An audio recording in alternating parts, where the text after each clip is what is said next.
Killing me. I didn't hit the button. You're killing me, Smalls. I hit the button. Yeah. You're killing me, Smalls. Can I jump in or you want to? All right. Hey, what's up? My name's Brian Norris. I haven't done a video in a whole long time, but I'm here with James Yeager.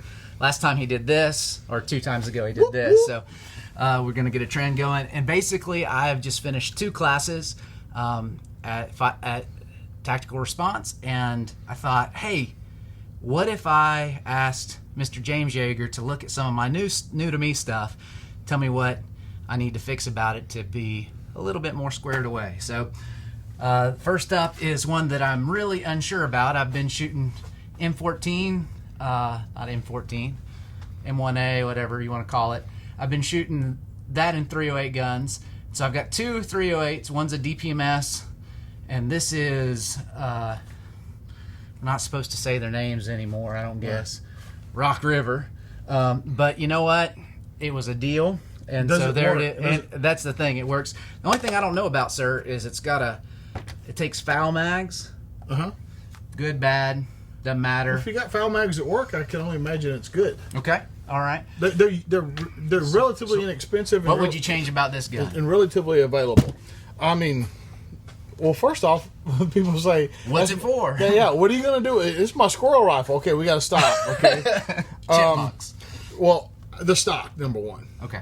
And this is an A2 length stock. If you could, let's switch places. And, Yes, and you stand back a little bit so I don't point the gun at you.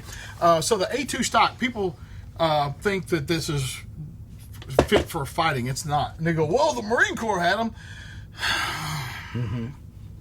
So, you guys ever heard that nose to the charging handle? Nose to the charging handle? You can't do it, right? The Marine Corps shooting team could. Yeah.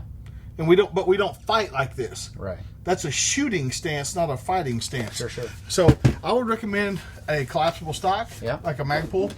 And the reason I say collapsible is because the length of stock that you need standing is shorter than the length of stock you need prone. Okay. So when you need prone, like this would be great prone. Yeah. But it probably wouldn't be. It's not good at all standing. Yeah. So the idea of this gun, or whichever gun of the 2 ends up winning out, this is to be beyond 300 yards, but still close in. 308's a 600-yard gun. Okay. People are like, whoa, but somebody shot it 1,000,000 miles. Yeah. For a fighting gun, it's a 600-yard gun. Yeah. I mean, it's end of story. Do you think you know, before I even go through it, what I'll like more of this one, or what I should like more? The other one's the first generation DPMS with I think the trigger you said to get an arrow sending out an upper for it. I don't know. Let's just talk about this one as an individual. So that stock, what trigger is in this one? Is it a mil-spec trigger? It's the one that came with it. It's a most likely, Rock River. In general, 2-stage Rock River, pretty good trigger. Yeah. Pretty good trigger. Better than mil-spec. So I probably wouldn't change anything there. I would make sure I had good mags. Are the mounts Loctited? Did you Loctite these screws, and did you Loctite these? I don't think so. They're going to come loose. Okay. Anything on a rifle, any screw on a rifle like that has got to have a drop of Loctite on it. I know you've told me which color. Doesn't matter. 242. 242. Okay. And then Uncle Mike's has one branded called Gun Tight that's green, but it doesn't really matter what color, because that there's a whole bunch of Loctites, but 242 is what I recommend. It's a temporary. But there's that, and this is too low. Are you able to look through that thing? Yeah, but it's too low. It's the stuff I had, No, okay. You asked me. No, I'm not. It's not an ego thing. I'm just saying these are the mounts that I had. This came off a different gun. So the reason it's too low is because AR-15s and AKs have what are called masted sights, and all the second generation assault rifles have masted sights.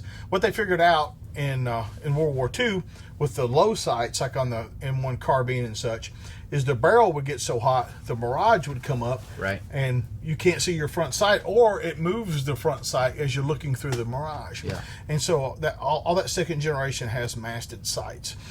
So what I would recommend is a quick release scope mount that's the correct height. Okay. And then I would have actual folding sights, backup sights on here. Okay. But you have to have the quick release scope for that to work. Or Clint Smith, who has an M1A, it's got a little pouch on his stock with a wrench. Yeah. Okay. to take it apart. I So, still have the pouch from mine. Yeah. to take that off. But you're going to get a different mount anyway. Yeah. What's the diameter of this?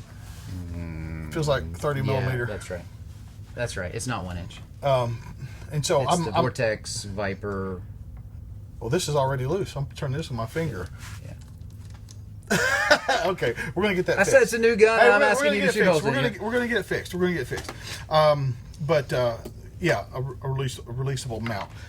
We already talked about the mags, and so this one has the standard handguard on it. Yeah. If this gun, you want this for accuracy, typically you're going to get better accuracy out of a free floated rail. But going with what you got, this is a 600-yard gun. You know, like it's more than capable of shooting a 6-inch group at 600. No problem there. Yeah. And then, are you left-handed? No. Then why is the light over there? It's a good question. How do you reach that when you're shooting? How do you? No. Okay, so we're going to put that light where you can operate it with your offhand. Yeah. And the bipod's great. There's nothing wrong with the bipod at all. It adds weight to the rifle. And if you're only planning on shooting this rifle from the prone, it's great. But in general, I'm not telling you to take the bipod off at all. But be prepared to take it off. Yeah. Like, for sure. Make it. It's an accessory that can be taken on and off as necessary. Yeah. Okay. And if you're actually fighting with this gun, you're probably going to have some kind of pack with you, and that pack would make a better rest than a bipod. Okay. All right. In general, sling on here. You're gonna, when you get the new stock on here, you also need some new sling mounts. Yeah. And something. It can be back here, the Magpul ones or whatever, or one here, but this is a carry strap, right? Not a sling to shoot from. You might want to choose a sling to shoot from, like the standard military I think it's 1919 sling with the 2 brass hooks and the leather. You see the 2 rows of dots down it. Yeah. You can actually wrap up in that thing and shoot. If you plan on shooting it sitting or anything else. They're leather ones like Galco makes. Mm-hmm. Okay. Yeah, I'm a fan of the Ching sling. Ching sling. But you can go with whatever on this. But yeah, sights, that'd be that. That's cool. That's probably a whole. Probably brought too much junk. That. Not really. I mean, the big thing is the scope mount. Okay. No, brought too much stuff. I probably should have just asked you to do one of these. Why? All right, I'll split it up into multiple videos. Okay. There we go. So I know what you're gonna say about this. No, you can light it up with your left hand. Yeah, it's the wrong brand. No. Dude, I Surefire, but and people go, oh, Surefire, blah blah blah blah. The only thing people complain about Surefire is the price. Yeah. When the only complaint is the price, it's the right choice. Yeah. So with the MRO, all dots have a tilted glass. The front glass is tilted, and sometimes the first generation MROs is tilted pretty far. When you put a magnifier behind them, it kind of smears the red dot, and so this looks like a more. This one doesn't do it that bad. Yeah. You have I don't know if you know this or not, but you have an astigmatism. What? I probably do. When's the last time you had your eyes checked? It's been a minute, but So- I've got good eyes. I got good vision. You can have great vision and still have an astigmatism. Yeah, I'm sure. I'm just saying. So, do you want to know how I know that? Yeah, because it's all blurry. Because the way I had to adjust it. Yeah. I literally have zero astigmatism. Okay. I get my eyes checked regularly. I literally have zero. My eye doctor is mad because he's never checked anybody that had zero astigmatism before. But anyway, so when I look through somebody's scope, I can kind of diagnose some of their. So Well, next time you get your eyes checked, I do have reading glasses. That's not the same I know, thing. but I'm just saying that's the last time I'm answering your question. The last time I got my eyes checked was when I had headaches, and he said, "You're looking at screens and books, but you need glasses for that." So that's when it was. It's been like 2 years. He probably told you an astigmatism, and you didn't. Probably did. Is Okay. that the thing with the air? Sorry. Anyway, so he's got backup sights on this one, which is great. He needs those. He's got a magnifier. I'm a fan of magnifiers on AR-15s. This is fine. There's nothing at all wrong with it. I prefer the ones that I can just slap. Yeah. That don't have a button, but that's fine. Yeah.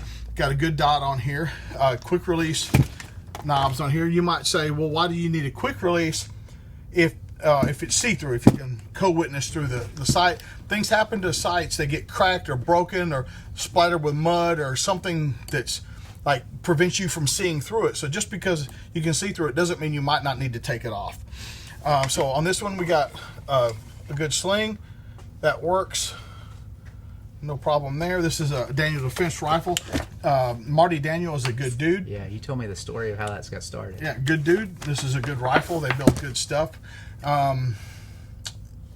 Yeah, I mean, I'm not a fan of any light that I defend my life with or is life support should be a Surefire, and I'm not a shield for Surefire. They don't pay me, but I think it's that important. I do have a Surefire on my other one, But this is my new one. So this whole rifle, the only thing I would change would be the light. Okay. And that light works if that's what you have. Okay, fine. You know, at least Sure. It's better to have any light. Sure. Than no light. Yeah, I did not have this either until recent events, and I know you've been saying before recent events. But, Yep. Why don't you put that on so I can see what's good? Sure. So we can use you for a model. Yeah, well, I don't want to take your hat off. I don't know. normally I'm a leg model, but this time I'll be a torso. Hand model. Okay. Okay, whose carrier is this besides yours? SKD. Okay, SKD. They have a pretty good reputation. Okay.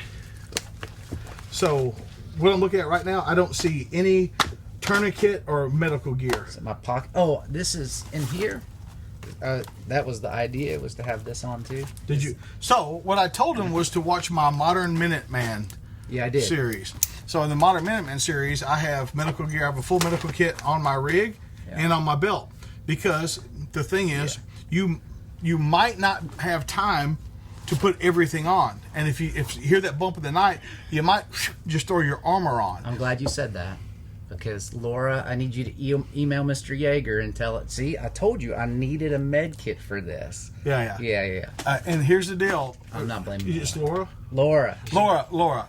Tell him to remind me when we're done with the video, and I'm going to give him a medical kit to go on this. So if he comes home without one, it's because he forgot to remind me to give him one. Yeah. So put that down. Okay. So we need a tourniquet on here. Okay. Got a knife on there in case we got to stab somebody. I love it. Another thing you can do is, let's say this is a home defense rig. We take this out, and I don't have a blue gun handy, but if you could imagine, Glock 19 with a flashlight will fit into a single M4 pouch. Yeah. And so if that's your home defense kit, a couple of rifle mags and a pistol with a flashlight will fit into an M4 pouch, and the flap will go over it, or whatever the case may be. And you can have that. And if this had a tourniquet on it, I'd say it's a pretty solid home defense kit. And it needs to be on the front side, the med kit. The med kit, a tourniquet needs to be able to reach with both hands. Now, I'm not saying the medical kit has to be in the front, but a tourniquet should be accessible. Okay, so tourniquet someplace close by. You got it. And the med kit on the back. Yeah, so turn around. And so on the back, he's got a little pack here. Come on, keep turning. Yep. A little pack here with the radio. That's great. I would put the radio up here. Okay. And then run a mic over here. Yeah, I got that. I haven't set it up yet. And it's got a camelback and all that's good. And plates. And so what we see is the front plate is at the top of a sternal notch, where it should be. The rear plate is a little low, like they should be even. Okay. And it's about, and I know it's not much, it's about an inch. Okay. Well, no. So adjust it up? No, it's about right. Okay. Hold on a second. Okay. But it's about right, so belay that. But most people, when they get their gear, they try the carrier on without the plates in it, and before they put the stuff on, then when they do that, it goes, the back goes up and the front goes down. But this is, so you want it the top of your sternal notch. The bottom of your throat, where you can push it, you want it right up to there, and that's the best way to do it. Get your belt rig. Yep. So belt rig should, in my opinion, the belt rig should support the pistol and the rifle. It's to some extent, and this one does. So there's these rifle mags. I see this all the time. Go ahead. I see this all the time with a bunch of Kydex manufacturers that have never had training. These magazines, one of these magazines is going in the gun backwards. People say I'm full of shit. I do this for a living. I've had 75,000 students. I know what I'm talking about. When you have one of these turned the other way because it looks symmetrical, because it looks cool, one of them's going in the gun backward. I had students that used to come to class I used to have students that came to class with a carrier that would hold a magazine and a flashlight, like a 6P Surefire flashlight back in the day. Yeah. That was a great idea. You have your magazine. I saw, and I carried it like that. And I had enough students that jammed a 6P into a Glock 19 that I stopped to carry my magazine in my front pocket now, in a pocket mag carry, and I carry my flashlight in my back pocket because I'm not smarter than you. I'm not better than you. Cool deal. And what's it in this? It's it's a VOC, I think. Okay, medical kit. Yeah. Okay, good. All this is good. Yeah. Yep. No problem with that. All right. Thank you. That's it. Anything else you want to talk about? Or what do you want? So you just finished taking immediate action medical. Immediate action medical and the fight. And the fight. Mm-hmm. And those are two things where you wish you had body armor and a medical kit. Yeah, and somebody else's brain. Yeah. No, they were excellent classes. But after taking the medical class, now like for instance on your sling, SOE makes the little pouch that holds a tourniquet on the sling. Like now, doesn't that make more sense? Like it always makes sense, but doesn't it make more sense? Gotta have it. Yeah.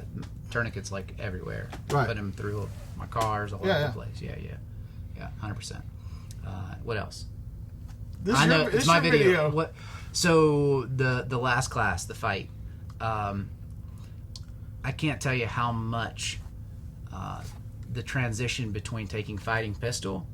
I'm still processing it. That's why it's taken time. But the difference between thinking through why these things are important, and I told James earlier that I thought I was practicing these things, but you can't lie to yourself. It's not going to happen. It's the proof's in the pudding, and you see stuff happening. It's like crap. Yeah. So anyway, it's really highly recommended. Two classes. So fighting pistols, where we actually get on the range and shoot paper targets and steel targets and stuff like that. The fight is scenario classes, and there's a variety of scenarios, but basically they fall into 3 categories. You should shoot somebody. You should not shoot anybody, and choose your own adventure. And so we put people in various moral, ethical, legal dilemmas, and make them sort it out. And so it's kind of like if fighting pistols is a class, this is kind of like the test. And it's very few people take the class because you gotta wager your ego. Yeah. And a lot of people aren't willing to do that. There's probably some logic to, starting with one over the other. Either way you wanted to do it, but my goodness, I'm definitely, if I were taking fighting pistol again, it would take on a whole different meaning. But I can go home and go through those things over and over again. Yeah. So thank you so much. Yeah. So this is Rev to the Limit with James. I think you called me Jim. You said Jim Belushi last 2 times. I said and you said Jim Belushi. So anyway, I'm just I don't remember I'm reliving highlights of my life. So Anyway, thank you so much for the time that you've invested in us this week, James. Yeah, man. Yeah. Thanks, guys. Peace out.